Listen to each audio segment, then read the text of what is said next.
What's on, ladies and gentlemen? My name's Ross, I like games, and today we need to look at the box toppers for BT9. We've looked at every card in the set, which is fun.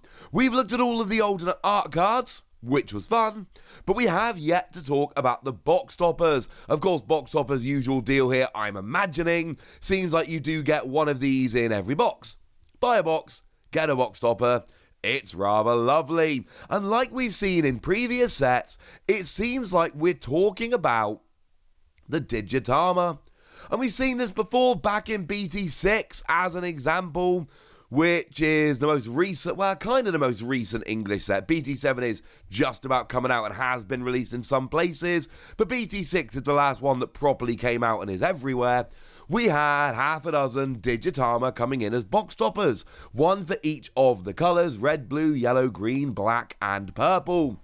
And would you believe it, in BT9, we are having 6 Digitama, one for each colour, coming in as the box toppers. I suppose it is worth pointing out at this stage that we don't know for a fact that these will be the box toppers when the set releases in English, but come on, these are blatantly going to be the box toppers when the set releases in English. This is generally how it tends to work. We follow Japan pretty much exactly, so that means that we get the same sets that they do, the same alternate arts that they do.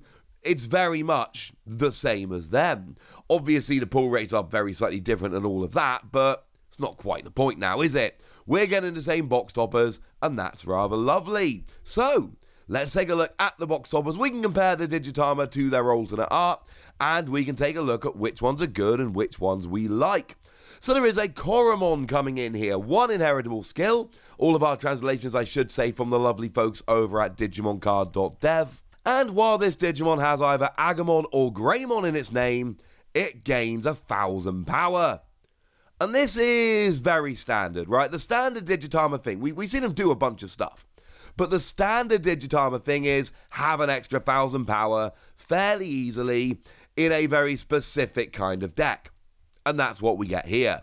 If you're playing an Agumon or Greymon kind of deck, have yourself 1,000 power, but nothing more exciting than that. Of course, there is a great combo here with the promo Agumon. It was a magazine promo in Japan. It was one of those box topper packs we got in Booster 1.0 and 1.5. It is the one that gives you an extra 2,000 power if you've got Greymon in your name. Now, it's only Greymon, not Agumon, so it won't work with Agumon Bond of Bravery as an example, but it's still kind of a cool combo if that's what you're into. Moving over into blue, we've got Puyoyamon, which I might be pronouncing wrong, and if I am, I am sorry.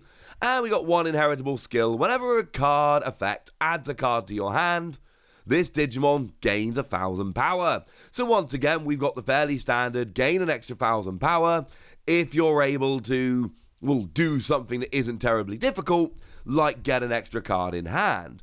And blue like drawing, it's kind of their thing. Now, in this set particularly, we are getting the Jellymon, that when you play a blue tamer, you draw a card, and when an effect adds a card to your hand, as an inheritable skill, you return one of your opponent's level 3 Digimon to its owner's hand, which is kind of cool. That works quite nicely. And we've got the tamer Kiyashiro Higashima Tarai, again, apologies for the pronunciation, and on your turn, when you attack with a Digimon with Jellymon in its name, or a Digimon that's level 5 or higher, and you've got 7 or fewer cards in hand, you can suspend this tamer to draw a card. So clearly this fits in very nicely with that. If you're playing a drawing card, this is clearly the kind of thing you want to be looking into. This seems kind of cool, honestly. Now, moving over into yellow, we've got Tokomon X-Antibody, the only so-and-so X-Antibody we actually get as a Digitama here. And remember, there are lots of X-Antibody cards in this set. One inheritable skill, when a card is added to your security, one of your opponents loses 1,000 power for the turn. So this is very much in the vein of what yellow decks tend to do. You're trying to make your opponent lose power, and that's what yellow do. There's lots of different skills that do this. The theory being you just bring down their power lots and lots, and then you get cheeky deletions and things of that nature. It's clearly rather good. And if that's the kind of thing you want to do, That's lovely. We did see the Koromon in BT4 that if your security is 3 or less when you attack, one of your opponent's Digimon loses 1,000 power for the turn. So we have actually seen one other Digitama that can lower power here. So, yay. Although these are quite different. And actually, I lied to you, there's another one as well. We've also got the Pikmon from BT5. When you're attacking, if you have 3 or more Digimon in play, one of your opponent's Digimon loses 1,000 power for the turn.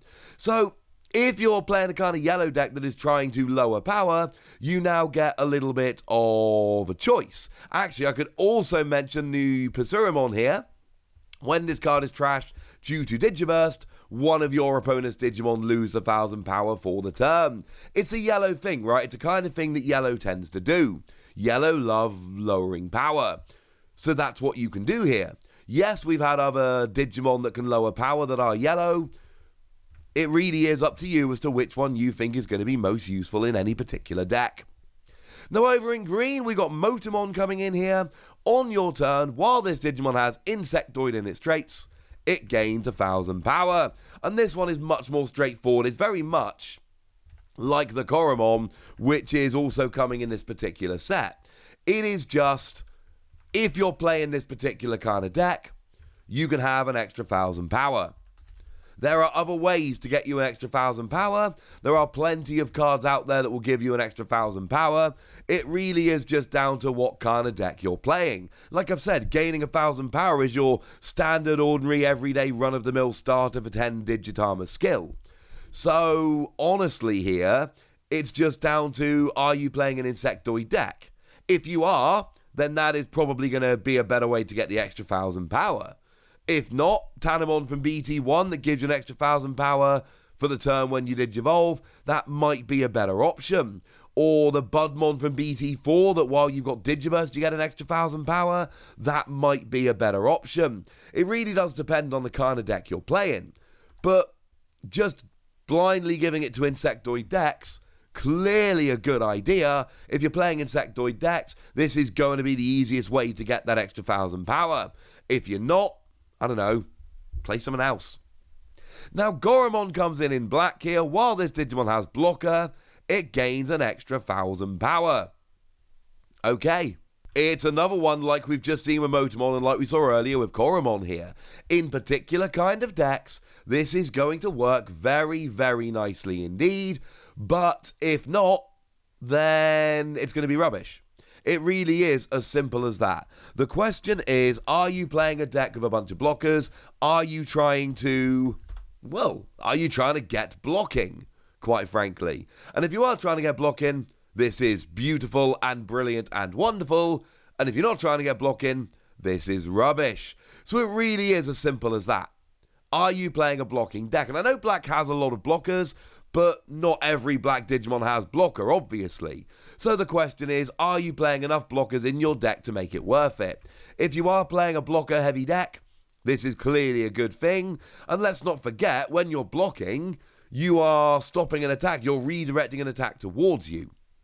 What that means is, the more power you've got, the more attacks you can stop, the larger Digimon you can stop without being deleted yourself. Which is clearly a very good thing indeed. And we've seen plenty of cards like this. Koromon from BT2 gives you an extra 1,000 power if you've got Reboot. This gives you an extra 1,000 power if you've got Blocker. We've seen a bunch of these in the past. We will see a bunch of these in the future. It really just depends how much blocking you're doing. But I would argue fairly more interesting is the last one we've got here, the Pagamon, the purple one. When you are attacking, by trashing one card from your hand, you gain 1,000 power for the turn.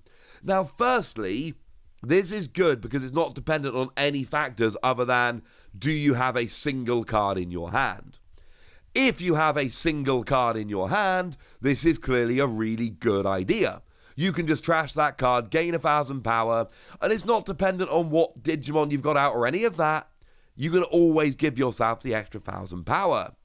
And not only that, it's a purple deck. So, clearly, you're going to be wanting to trash cards. You're going to be wanting to play from the trash. There are going to be skills that you activate by trashing cards. there's so much going on here that purple decks can take advantage of. You know, just as one example from the set, the Grand Dracmon, when you Digivolve, you can play a level 3 purple Digimon from your trash without paying its memory. So, useful to have one in your trash so you can actually play. And at the end of your attack once per turn, you can Digivolve one of your other Digimon into a Digimon with Undead or Dark Animal in its traits from your trash without paying its memory cost. So again, it's from the trash. This allows you to not only trash cards, but it allows you to trash the right card. It allows you to choose which card in your hand you want to trash. Obviously, you've got to have the right card in your hand to do so, but as long as you do, this basically just allows you to trash the right card so that you can play from the trash better, which is what purple love doing, while gaining that extra 1,000 power. I cannot be the only one that thinks this seems like a good idea.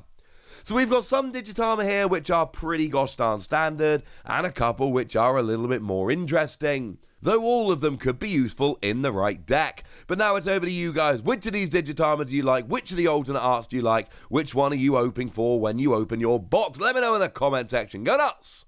Be nice! And then make sure you like this video, subscribe to this channel, follow me on Twitter at TheWasi. That's where we talk Digimon and a bunch of other card games. And please do consider checking out patreon.com/PTCGradio, where you can support the channel, get some bonus podcasts and all kinds of fun things. But by far the most important thing as always, look after yourself till next time, would ya?